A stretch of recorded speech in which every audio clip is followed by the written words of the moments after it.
Hey folks, it's been a while since we talked. I think roughly about 3 weeks, and a lot been going on. A couple of closings, another situation that I didn't give a lot of details about. That's because the situation is still ongoing. It's probably going to go on for a bit before I could disclose all the details on that effort. And I want to talk about, I had two closings that happened, and I'm working with two other clients right now. So I want to talk about two things. Is one, having the pre-approval, which is going to give you an edge in your offer. Can you put an offer in without pre-approval?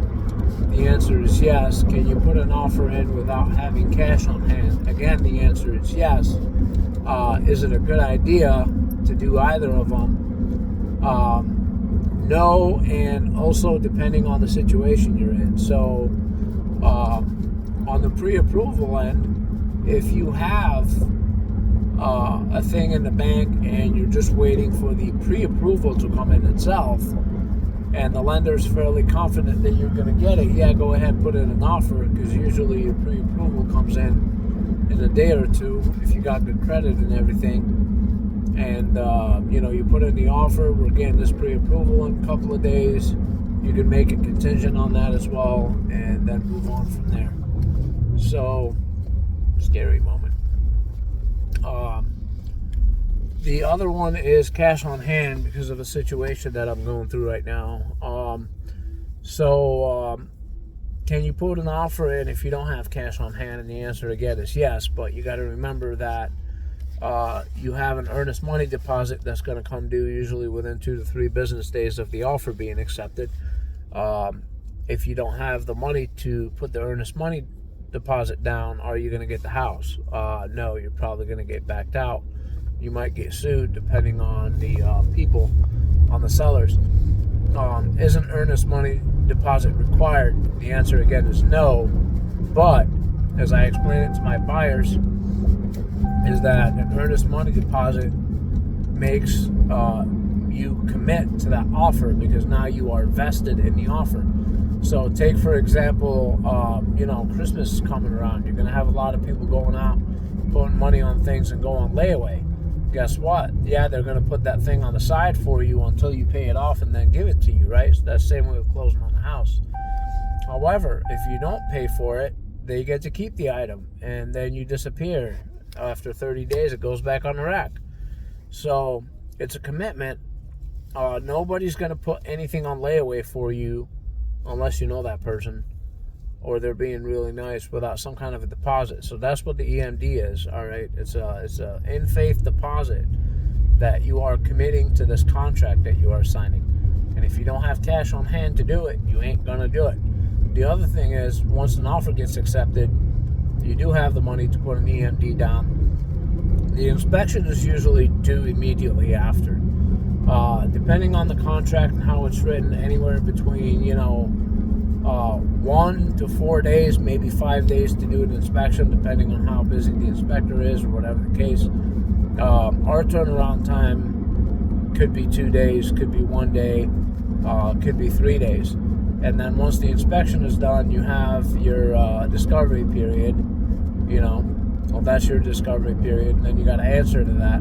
So are you going to go forward, or are you going to back out of the contract, or are you going to fix things? You got to have money to pay the inspector. And if you don't have money to pay the inspector, you're not getting the inspection done. And if you're not getting the inspection done, you're either delaying the contract, or you're going to end up forfeiting your inspection time. Because if you have, let's say we put in 4 days to conduct the inspection, you don't conduct the inspection within 4 days, then you forfeited your chance to do an inspection. Yes, you can sign an addendum and extend it. How often is the seller going to let you extend it? At one point it's going to come to a point where they're going to say you're going to move out or you're going to move on. So, and then if you get to the closing table and you don't have the money that you said you're going to have, your lender is not going to issue the loan, and we can't close. Now it's going to come to a situation where the seller has to be patient, if they want to be patient with you and wait, or they back out and they take your money, your EMD, because technically you did not meet your end of the contract with having a good loan and the cash on hand. So that's what I'm covering today. It's easier to get into an offer with cash on hand and a pre-approval than it is not. Can it be done without it? Yes. Is it suggested? No. Situation depends, obviously. If the cash is coming in pretty soon, yeah, you could do that. I'd say less than 30 days, because usually that's the turnaround closing time on a loan, on a house. If it's longer than that, I don't suggest making offers or anything unless you have some other cash laying around to do the inspections and everything else in between. So with that, I'm Joe Schmeil with Real Estate for a Cause in Grand Blanc, Michigan. My cause is Project Brotherhood Resolve, preventing veteran homelessness and suicide through financial intervention.